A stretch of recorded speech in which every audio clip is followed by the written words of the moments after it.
Right now, I'd like to talk about the Greek conception of freedom.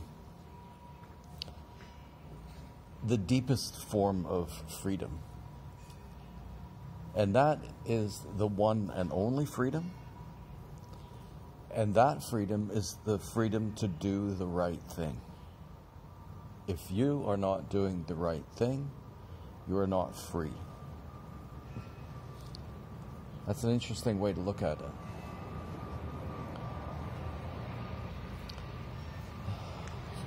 Plane going by.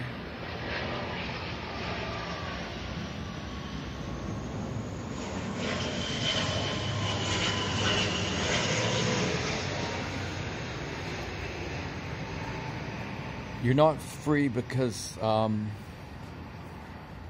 you're a slave to either your mind or your instincts, your emotions.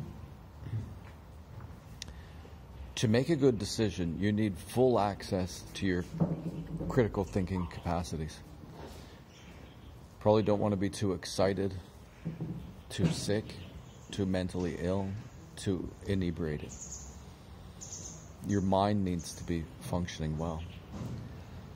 And it needs to be connected to the deepest and purest part of your heart, which I believe the Buddhists call the Bodhisattva.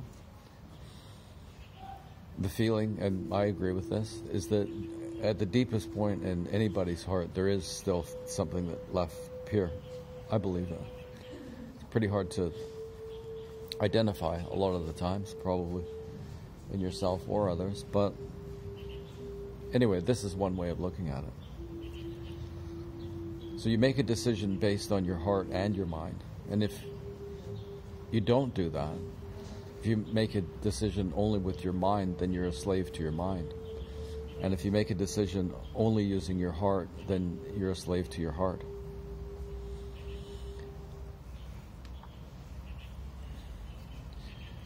And the other way, the other argument there is to be made that you're only free when you do the right thing is the argument that when you do the wrong thing, you're normally enslaved by greed or lust for power or the desire for revenge, or there could be all of those things, and you're not in control of yourself. If you're doing the wrong thing, you can't have self-respect. And that's a kind of, living with no self-respect is a kind of enslavement. So that's the Greek notion of freedom. My guess would be that someone who had that kind of freedom would attempt to educate people who they thought perhaps needed educating, particularly the young. Most important philosophical question is, how do we raise children? That's it, because you create one kind of children, you create one kind of society. You create another kind of children, you get another kind of society.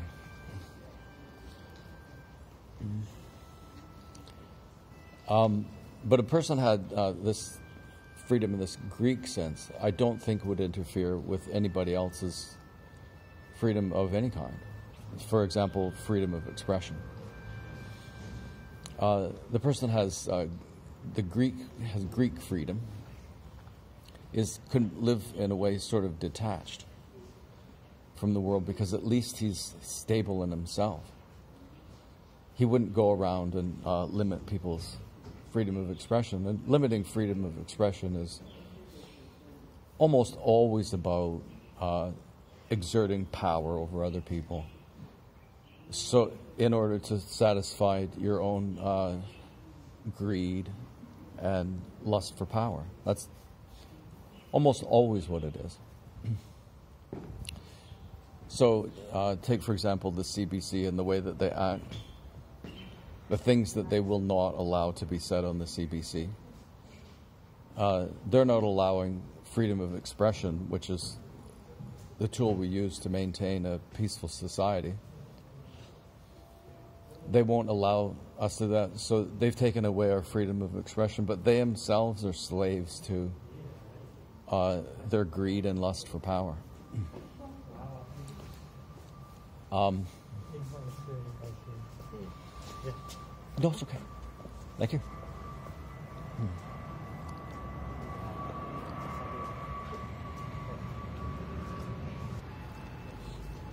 This is a minor point, but when I was writing this out last night, I just wrote down the question. So, is it ever okay to lie? Yeah. So, okay, when is it okay to lie? The first time it's okay to lie is when the lie is more true than the truth. And storytellers lie, I guess, all the time, because they'll look at a given situation and realize that the story could teach somebody something. So they'll exaggerate. That's my thing, I exaggerate. My stories are true, and I work on this. Just by nature, I exaggerate a lot. So I try not to do that. But if I can change a story so that the moral of the story is clear, don't really change it materially that much. Just lie a bit to make it clear and more fun, interesting to listen to, then I'll do that. I do that all the time. If you're listening to one of my stories, you kind of have to say, hang on, is that exactly true? And because that's what I do when I tell stories. Okay, did I actually tell this story correctly? And then try to do that. So that's improved.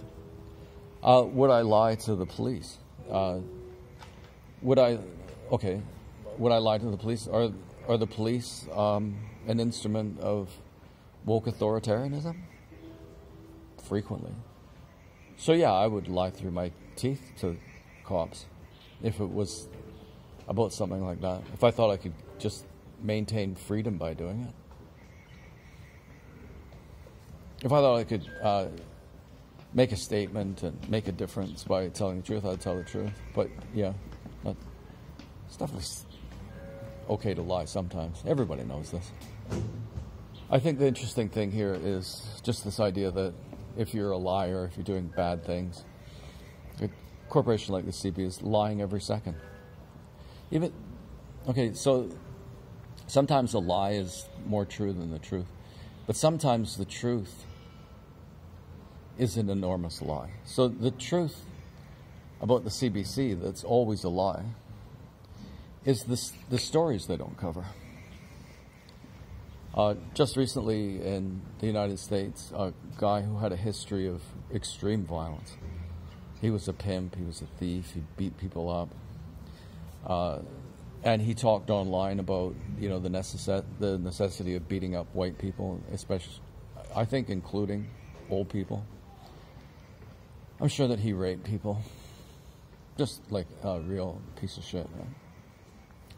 And what he did was he got himself a nice vehicle, and he went to a Christmas Day parade, and he drove his car into, I don't know, I guess he's trying to hit maybe 2 or 3 people. He actually hit 64, killing 8, many of them children, all white. So he had a history of racist comments online, and then he went out and murdered 8 people. And I really doubt that was on the news and on the CBC. It's supposed to be a news organization. That's a significant piece of news. They didn't include it. By not including it, they're creating, getting sick of this word narrative, but they're creating a narrative. They're creating a view of the world that's not connected to reality. And they're doing it because they gain from it. If you were working at the CBC and you really pushed for that story to be told, you'd probably get fired. And if you don't, you go along with it, you probably get a pay increase. And going along with it is going along with an existing power structure. You increase their power. So they're lying to satisfy their own greed and lust for power. I hope I haven't said that too many times. And there's a word for that. There's a word for that sort of behavior, a 4-letter word. To me, that's as clear as can be.